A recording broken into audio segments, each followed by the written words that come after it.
cukup satu kali. Jangan dua kali bersalah yang sama, jangan dua kali. Orang yang baik bukan yang tidak pernah melakukan kesalahan, tapi yang menyadari kesalahannya dan memperbaikinya. Cukup satu kali kehilangan tongkat, cukup satu kali. Jangan dua kali bersalah yang sama, jangan dua kali. Wow.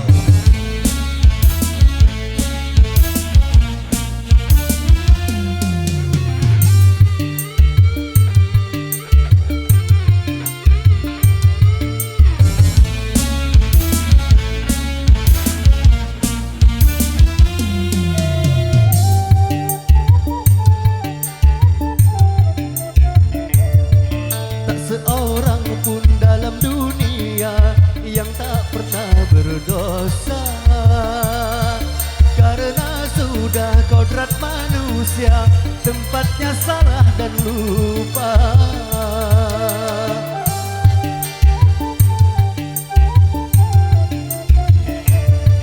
Tak seorang pun dalam dunia yang tak pernah berdosa, karena sudah kodrat manusia tempatnya salah dan lupa.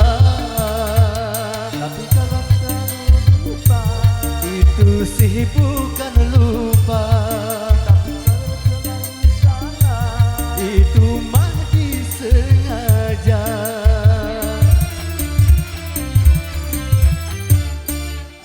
Cukup satu kali kehilangan tongkat, cukup satu kali. Jangan dua kali bersalah yang sama, jangan dua kali.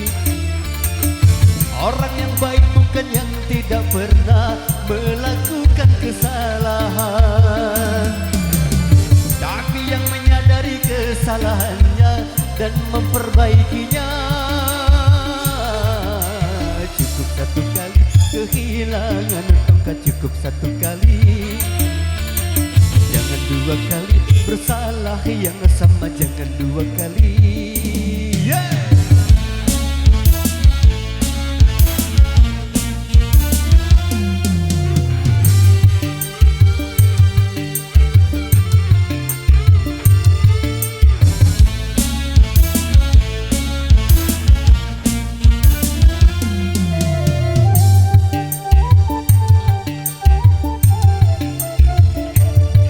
Tak seorang pun dalam dunia yang tak pernah berdosa, karena sudah kodrat manusia tempatnya salah dan lupa.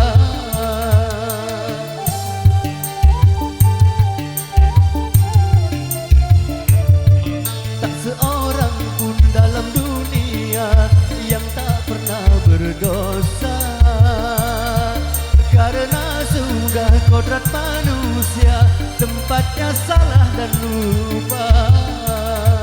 Tapi kalau lupa itu sih bukan lupa, itu mah disengaja.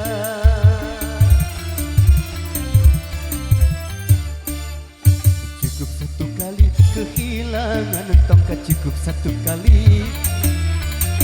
Jangan dua kali bersalah yang sama, jangan dua kali. Orang yang baik bukan yang tidak pernah melakukan kesalahan, tapi yang menyadari kesalahannya dan memperbaikinya. Cukup satu kali kehilangan tongkat, cukup satu kali. Jangan dua kali bersalah yang sama, jangan dua kali.